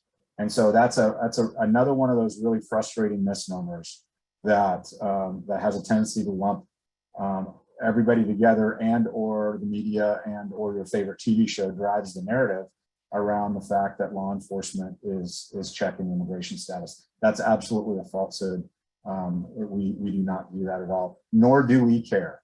What we care about is if you're a victim of a crime, you're a victim of a crime. I don't care where you're from. And I know Chief Shearer, and I know Ryan Dwyer, and everybody else that is in this field that I've met feels the same way. And I know that doesn't always get communicated as loudly. So I'm hoping that you heard that loud enough in my voice when I say that. Yeah, thank you. So is that the same thing then, Mr. Ryan Dwyer? I don't know what to call you. Yeah, I mean, our structure is a little different, but federal law requires us to treat every victim as a victim, and they receive assortment of victim rights. And so it doesn't matter. Your immigration status does not matter. That if you come to us as a victim, you'll be treated as a victim in a crime, and that won't change it. It's the right thing to do, and it's the reason we do it, and we're legally required to do it that way. So what's the scale of what somebody can bring to the FBI? Like, what are you looking for exactly? Like, how minor of a, because I feel like I would say, oh, the FBI, like, I don't know what I can bring to them because they're too big of an agency. Like, what is the smallest thing that you would investigate with regards to civil, rights and those violations? Like, how small is too small? Yeah, that's a great question. So when it comes to civil rights, first off, we'd say, hey, if you think you've been the victim of a crime, or you know somebody you think has been a victim of a crime, report it, right? Report it to EPD, report it to SPD, report it to the FBI. It shouldn't be on citizens. It shouldn't be on folks who are victims to try to figure out where they fall legally. Where does what they experience fall in the scale of a really complex set of federal laws or state laws or whatever. If you think you've been a victim, call, and you can call the FBI. And if you call the FBI and we look at the fact patterns and we say, well, this is not a federal crime, but it may be a state crime, then we'll connect that person to Chief Skinner's crew or Chief Shearer's crew, or whatever's appropriate. But we don't want folks to have to try to piecemeal together whether their particular set of facts meet the requirements for a federal crime. I will say, though, generally, when it comes to civil rights and a hate crime per se, it does require, to be a federal crime, it does require a threat of violence or an act of violence. And it has to be, as I said, motivated by a specific set of protected statuses, which are fairly broad under federal law. They're slightly different than how they're defined under state law. And when it comes to color of law or sort of public official misconduct, our FBI's role in that conversation of police accountability broadly comes in on that very rare occasion where something rises to criminal conduct. And I say that's very rare just because statistically we know it's very rare. Though as rare as it is very important that these things are reported. So and to be a federal violation under our color of law statutes that deal with official misconduct, a person has to be acting in their official capacity. So an FBI agent, a judge, a congressman, whatever, who's on their own free time commits a crime, that's not going to be a federal violation, a federal color of law violation. So somebody has to be acting in an official capacity, and they have to use their role to violate somebody's constitutional right. That could be their right against cruel and unusual punishment, or right against unreasonable search and seizure. So could be where we see it most often reported is excessive force complaints, sometimes unlawful detention. So it sounds like you should probably report it to both then, like let's say it was, not to pick on you, Chief, just because, like EPD, I would report to EPD, but also to the FBI at the same time, because otherwise you'll get, like, I mean, I don't know, the trail will get cold. I don't know what term you would use, but you would report it to both, wouldn't you? At that point? You certainly could.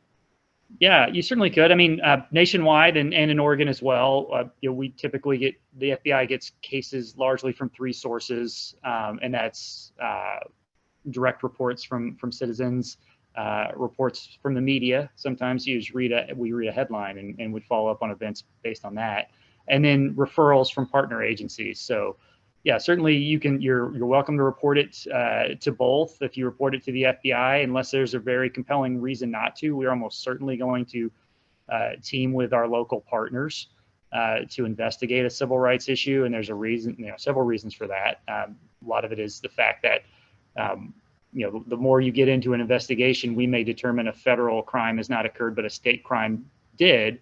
And we want that those potential prosecutive options or justice options to be on the table. And that's much more likely if, an FBI agent has addressed the issue alongside a detective or somebody within another agency. So certainly, yeah, you're what you can always call, like I said, you report it to somebody. If you report it to the FBI and it looks like it may not be a federal crime, but it's a state crime, we'll work with the victim to get it into the right hands.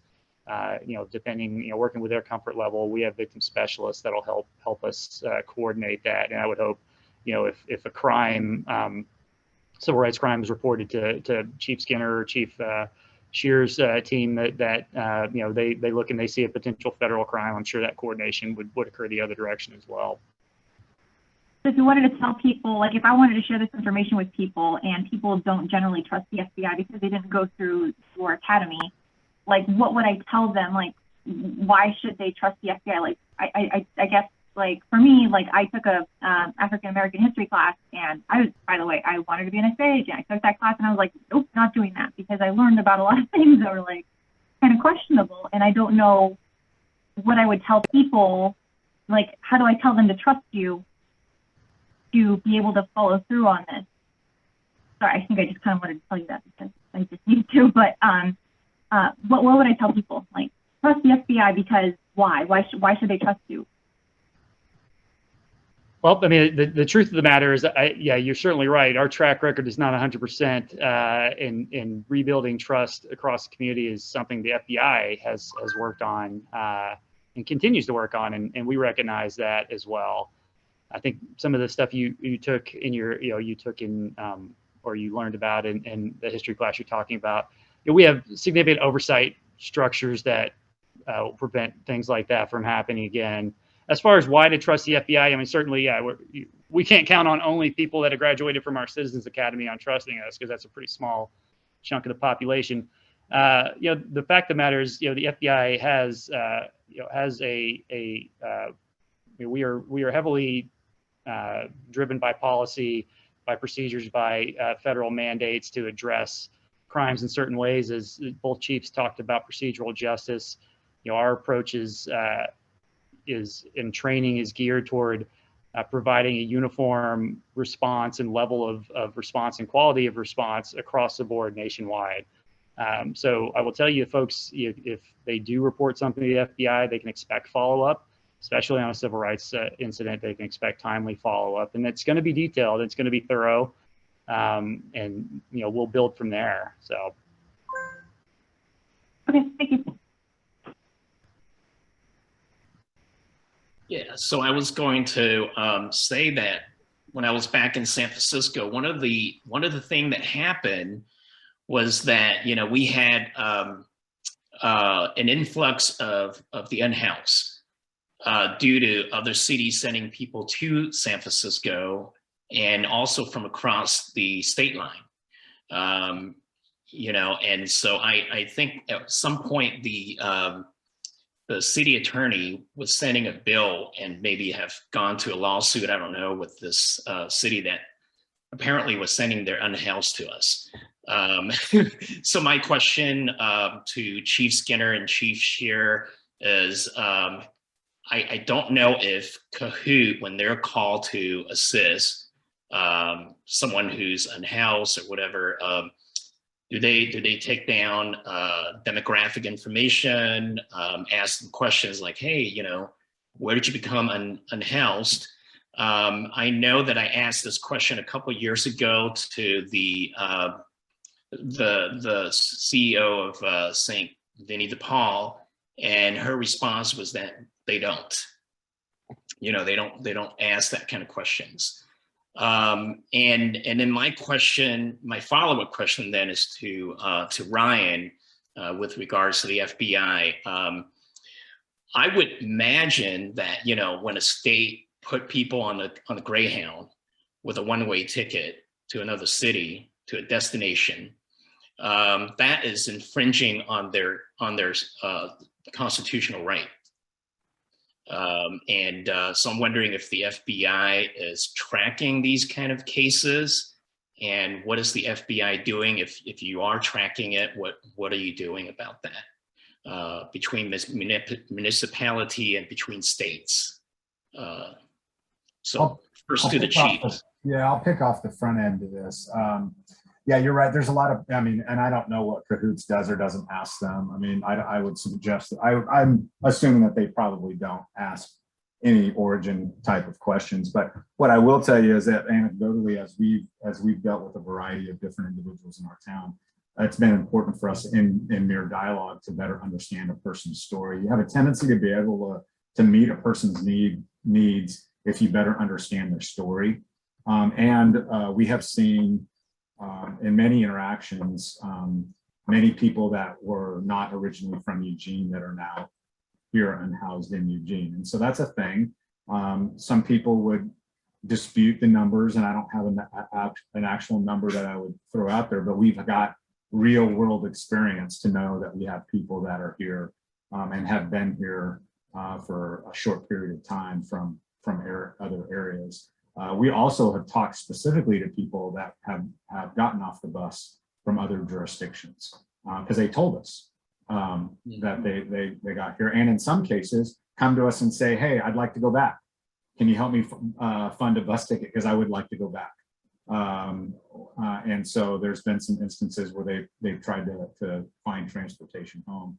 I think the nuance to this, V, that's so interesting is regardless of the mechanism by which they get here, or who pays for it, is that they're, you know, as long as they're doing it of their own free will, or they're making the conscious decision to step on that bus, or the conscious decision to make to accept the bus ticket or the financial assistance to do that, I'd be shocked if there's any kind of civil rights violation that occurs within that. Now, having said that, it's not so long ago that I remember where we would have somebody that would, or in our case, know of law enforcement agencies that would load somebody up and drive them outside of the city and drop them off. Unfortunately, that's just the ugly truth of the history of how we've tried to manage certain things. And it's not just unhoused, it's a variety of things. But unfortunately, we see that happen all too often. And Eugene is uniquely positioned because we have the mission, and we have a robust set of services for people. And we have a community that I think has a sense of overwhelming compassion for these people that are struggling so much. And so they have a tendency to want to be in a place where they can feel like they're valued and supported. And so, you know, Eugene is a very attractive place for that for a variety of different reasons. And so when somebody gets asked, hey, you can't be here, where would you like to go? It doesn't shock us if they say, you know what, I've heard Eugene is a really nice place to be. And so they end up being here. The last thing I'll say, which is I think a byproduct of just geography, and we see this whether it's unhoused individuals or other things, is that when you're on the I-5 corridor, like we are in both Eugene and Springfield, Salem experiences the same thing all the way up into Portland, is that it's just it's a really easy destination when you're on right on the corridor of the infrastructure that allows for really easy for people to get from point A to point B very easily. If you're looking at a small community with not a lot of resources, that's kind of deep in the heart of Oregon, or somewhere between here and the coast that's harder to get to, you probably don't see the frequency like you see on the I-5 corridor. Bonnie, time check, we're about 10 minutes Thank you. left. I've heard some activists say that they don't want to have any interactions with the police, and some of them say that they believe that they've been surveilled. And, you know, I don't really know what to tell them, because that's kind of interesting in the way that it could be twisted. It sounds like, oh, you're just paranoid. Like, that's probably not happening. But I will say that I was reading an article about the Eugene Police Department and how there was a woman, I don't really remember her name anymore, but I guess at some point she had been assaulted by an officer sexually, and then she later said that she thought that she was being surveilled by the EPD, unmarked cars or something like that. And I guess I don't know what to tell the activists, but I know that, or at least I've read this without sounding paranoid, just like I've read that like the FBI used to follow activists around and like track them and things like that. So I guess what I wonder, is it legal to be surveilled? How do you not come off as being paranoid when you suspect that? And then who do you tell? Because again, it's something that you don't, I guess it's such a weird line, I feel. Being an activist is one thing. Being an activist is one thing. Engaging in criminal behavior is another thing. Or having, it's not any different than the intelligence that we gather anywhere in any other part of our job. If we have a sense that an individual is likely, whether they call themselves an activist or not, if we have information that believe that an individual is going to engage in behavior that puts our community at risk, then we're absolutely going to do our due diligence to better understand what that individual is up to. It wouldn't matter, and it's across the board. I don't care if it's Antifa, Proud Boys, the Ku Klux Klan, any other white supremacist group. We treat them all the same. And the predicate piece of that is that if there is behavior to suggest that they would bring some level of harm to our community, then we're absolutely going to look into their behaviors and their actions. Now, as far as surveilling, so here's another one of those interesting nuances. When people think about being surveilled, they spend too much time watching TV thinking about, oh, people are following me around and they're, you know, tapping my phones and putting up poll cams. It doesn't go to that extent. Because quite honestly, we have the ability to gather the intelligence we need to gather on people based on their own actions, social media posts, past behavior, whether they incited some violence at one of these protests. And we've managed over 100 different protests in the last year and a half.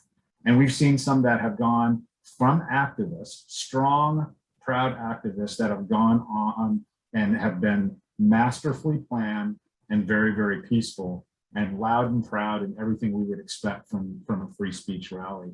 And we've seen some protests that get hijacked, quite frankly, by a minority of few people that want to call attention to their cause and start damaging things and victimizing businesses and setting things on fire and doing those kinds of things. And unfortunately, it's those minority of bad actors that paint all activists, in some cases, with a bad brush or with a broad brush. And so we have to be mindful that we try to single out those individuals that are engaged and have shown an engagement and a desire to engage in unsafe and in some cases criminal behavior. And we'll absolutely pay attention to those folks, because if we do, then we're doing our job.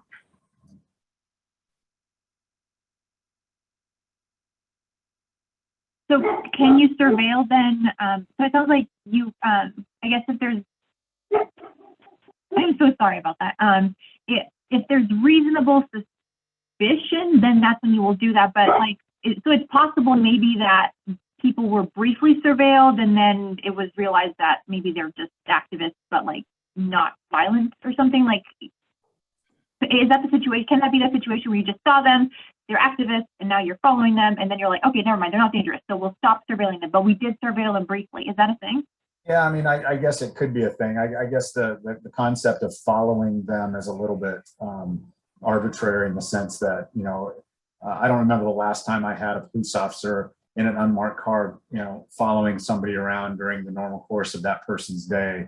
That's not the kind of following that happens. The type of following that happens is if a protest is planned or a rally is planned, and we know that we've got history with an individual that's planning this rally that suggests that it could put the community in harm's way, we'll have the ability to surveil that and monitor that, whether it's from the air, from the ground. We'll do those things. And the moment we get a sense that the protest is largely peaceful and it looks like it's well managed, under control, there's no threat with vehicle traffic, you know, a variety of things, then we pull back from that stuff and don't feel like we need to do that anymore. So it's a super dynamic situation, Bonnie, and it's not a one size fits all type of thing.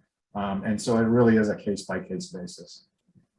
Is that a public record thing that we can pull? Like, if somebody were really interested, could they like pull a public record and say, who are the people that were surveilled? Like, is that a thing that people have access to?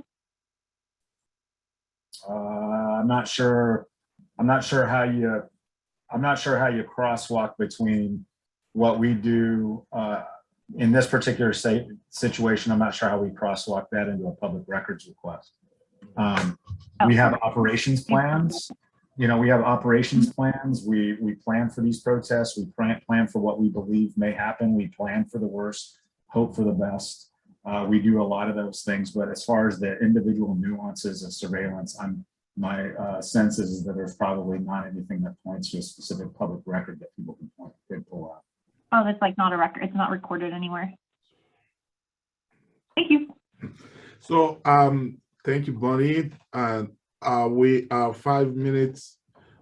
We have 5 minutes left. So I wanted us to kind of continue a little bit the discussion that Bonnie touched on, and starting by Ryan. The FBI had put out, I think, a report a few years ago about white supremacists trying to infiltrate our police department.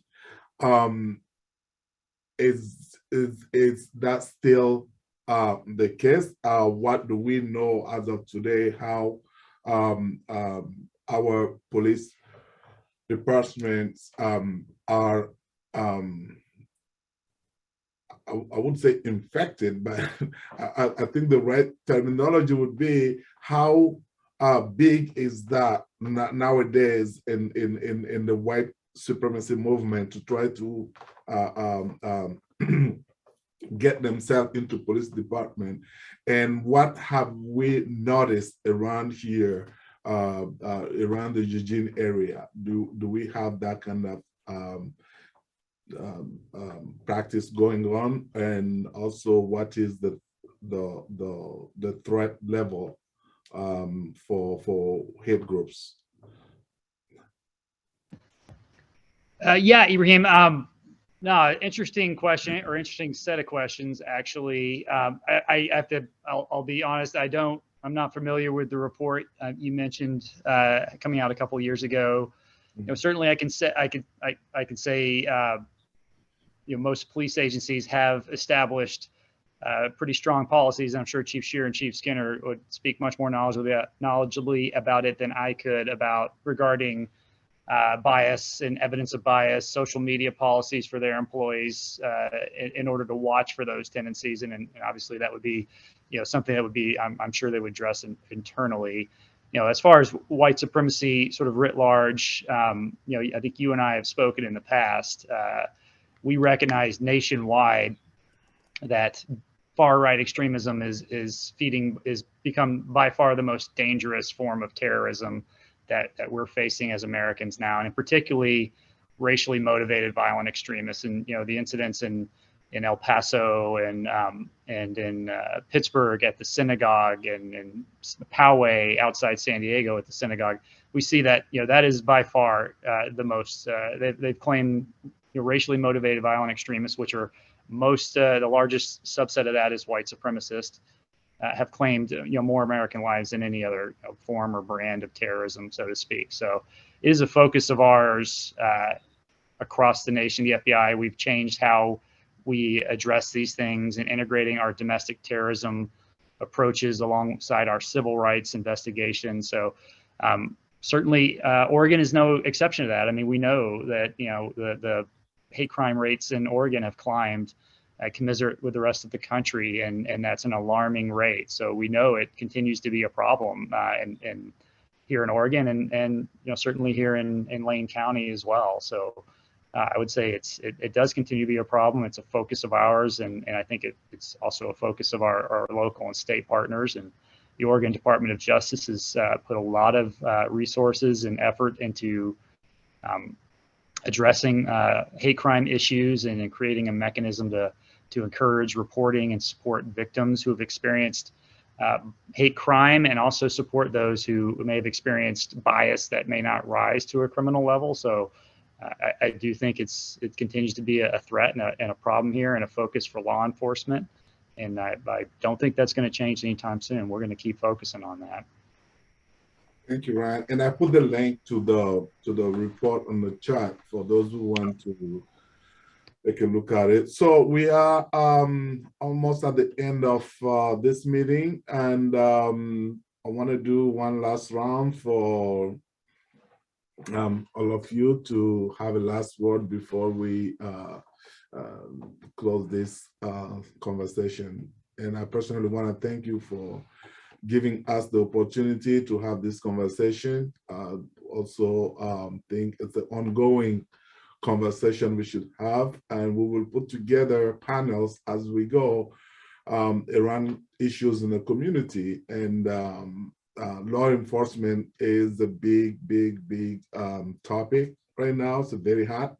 And like Bonnie said, some activists do not want to talk about police. They don't want to be involved.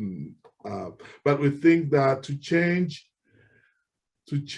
what we don't like, we have to be able to be at the table to talk about it. We have to be able to join the discussion, the conversation, to voice our concerns. That we cannot have any change without conversation. We cannot have any change without giving the other party the opportunity to talk about what they are doing. So for that, I thank all of you for being here tonight. My last and maybe good night question would be, why SPD and EPD are not joining forces like fires did? We had a fire department that's kind of the same for Eugene and Springfield. Why not have one police force for the two cities? That's a great question. I would love to come work alongside Chief Skinner. Maybe we should push for that. I would be happy to work with Chief Shearer. That's the decision up to the city governments. We're not really a part of. I mean, each city has its own unique personality and culture, and I think the way I see it, it's not one city. There's two different distinct personalities there, and that's probably partly what drives them not merging in every possible way. Is it true though that Springfield police try to move the unhoused population to Eugene? I know we hear that a lot, like Springfield police trying to kind of suggest to their unhoused population that they can go to Eugene, maybe giving them a bus pass to cross the bridge. That is not a strategy that I've come up with here at the PD, and I have not heard of that. If you do hear of that, please let me know. But I can say that's not something we're advocating. And I've not heard that either. And if I had, Chief Shearer and I would have had a conversation a long time ago. But I've had nothing but an amazing experience with the type of partner that Springfield has been. You know, Chief Shearer is right.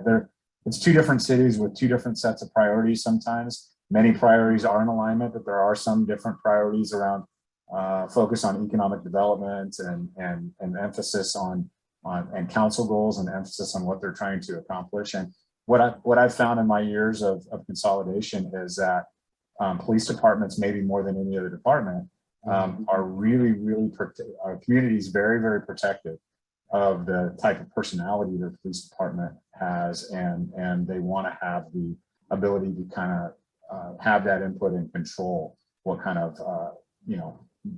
experience and personality that police department has. So it makes it hard when you take two separate cities and try to come up with one common personality that best reflects both cities. And so that's kind of where that sticking point is.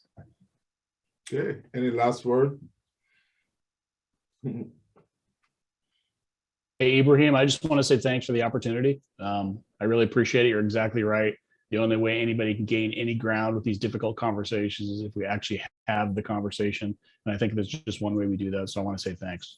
And we also have a Citizens Academy. Applications are open after the first of the year. Oh. And follow us at SPD Oregon, and we're hiring. Okay. Nice try.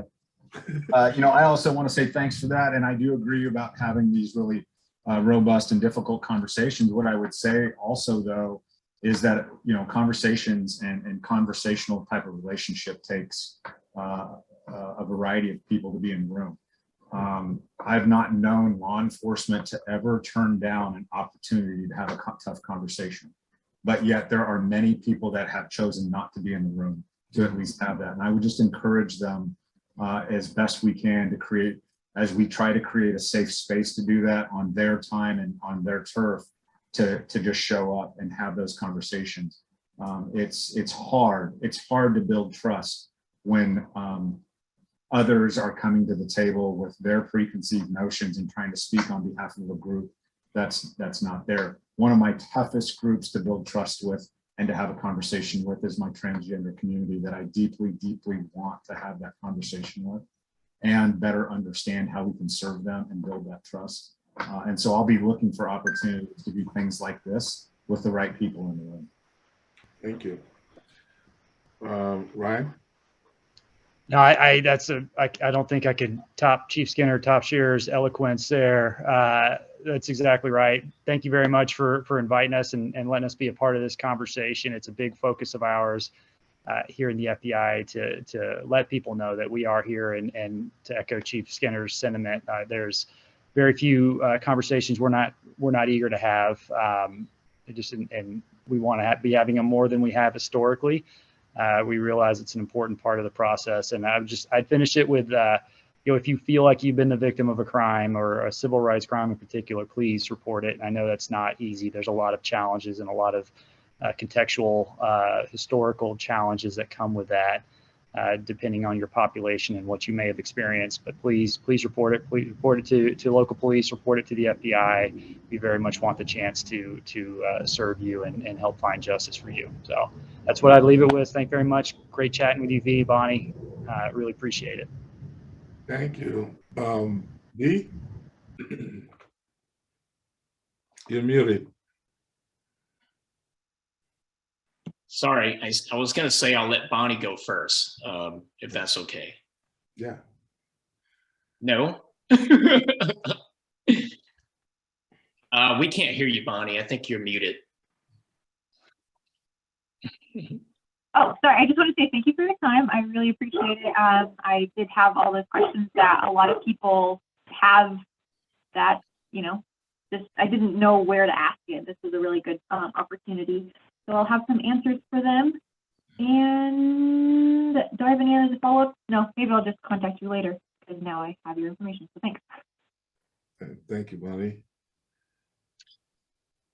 Yeah, I just want to thank you all for being here. I know it takes, a couple hours out of your busy schedule. So, that's extremely appreciated. It shows that you all care. It shows that you want to give some, presence on this platform. And I hope that, with recruitment, that you would take away from this conversation that, it's not just about putting out the table and say, hey, come and apply with us. Come and work with us. It's also about, breaking that stereotype. It's about building trust with the community, and it kind of goes hand in hand, the breaking the stereotype and building trust. And I think until you get that, you're not going to get the kind of recruitment that you're hoping for. You might get the folks who were going to apply anyway, whether or not you were there, at the table. And I think another thing is, half the recruiters not wear the officer's uniform. I know it's kind of counterintuitive, they're working, they want to go and show the public what uniform they're wearing and all that. But when people who are minorities, especially the Black communities that feel persecuted and targeted by the police sometimes, and they don't have that trust already, seeing that uniform would just push them away. I would even say, make some cards, business cards, give it to your officers who go out to gyms, who go out to restaurants, hand them out to folks.